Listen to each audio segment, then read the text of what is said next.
Dear friends, welcome to Studygram portal. यहाँ पे हम लोग जो ऋग्वैदिक कालीन 6 नदियाँ हैं उनका हम आधुनिक नाम जानेंगे। यानी आधुनिक नाम हमें पता है, लेकिन उनका प्राचीन नाम क्या था, यानी ऋग्वैदिक काल में जो प्राचीन नाम होता था वह क्या था।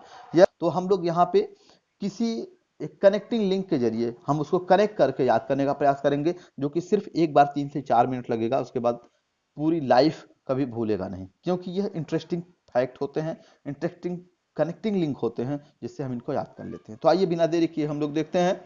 जो प्राचीन नाम था वितस्ता, वितस्ता को आज हम झेलम कहते हैं। यह जम्मू कश्मीर में बहती है। तो इसको हम कैसे याद करेंगे? अब यहाँ देखिए 2 वर्ड है। वितस्ता को हम अगर अलग अलग करें, वितस्ता में वित है और स्था अलग कर दें, झेलम है।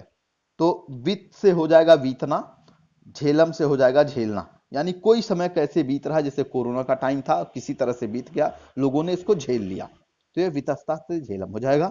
या फिर कोई व्यक्ति अगर किसी से पूछता है भैया कैसे चल रहा है, तो अगर वो लोग कहते हैं भैया बीत रहा है, किस तरह झेल रहे हैं, तो इससे कनेक्ट हो। जब भी हमारे सामने झेलम आएगा तो झेलम मतलब झेलना माने किस तरह से बीत रहा है। अब अस्किनी और चिनाब, यानी चिनाब का जो प्राचीन नाम है वह अस्किनी है। इसको कैसे याद रखेंगे? अस्किनी को अलग अलग करें तो अस्किनी में आस्क आता है, इंग्लिश का वर्ड। आस्क मतलब बुलाना या किसी को पूछना।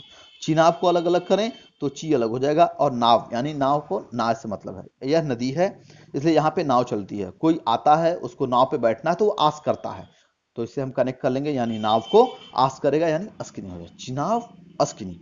अब रावी नदी का जो प्राचीन नाम था वह परुषणी था। इसको हम कैसे याद रखेंगे? रावी मतलब यह रवि, किसी एक पुरुष का नाम है। यहाँ पे परुष है यानी पुरुष, तो रावी एक पुरुष है, तो रावी को हम पुरुष से कनेक्ट कर लेंगे, यानी परुश्री नदी हो जाएगा।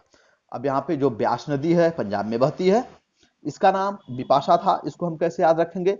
विपाशा हम सभी को पता है कि यह एक बॉलीवुड की एक्ट्रेस है, यानी हीरोइन है, और काफी बोल्ड हीरोइन है। और व्यास मतलब महर्षि वेद व्यास, जिन्होंने महाभारत को लिखा हुआ था। तो हम इमेजिन करें कि महर्षि वेद व्यास महाभारत लिखने में व्यस्त हैं, और उसी समय उनके सामने विपाशा अपने बोल्ड नेचर में आ जाती हैं, तो उनका ध्यान भटक जाता है। तो यानी व्यास जो थे, उनके सामने विपाशा बैठ गए। इसको हम ऐसे कनेक्ट करेंगे।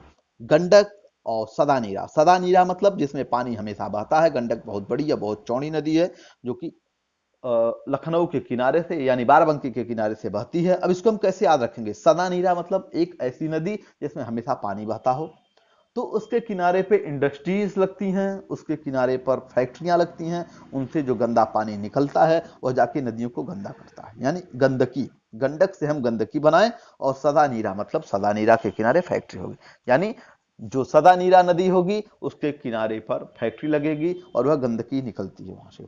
शत्रुदी और सतलज, सतलज को हम शत्रुदी कहते थे, तो इसको कैसे याद रखेंगे? शत्रुजी का पहला वर्ड है शतु, और यहाँ पे शत है, सत, तो दोनों को कनेक्ट करें, शत से शत को कनेक्ट कर लेंगे तो सतलज का शत्रुदी हो जाएगा। वीडियो को देखने के लिए धन्यवाद। अगर वीडियो आपको इंटरेस्टिंग लगा हो तो आप वीडियो को लाइक करें, शेयर करें और चैनल को सब्सक्राइब करें। धन्यवाद।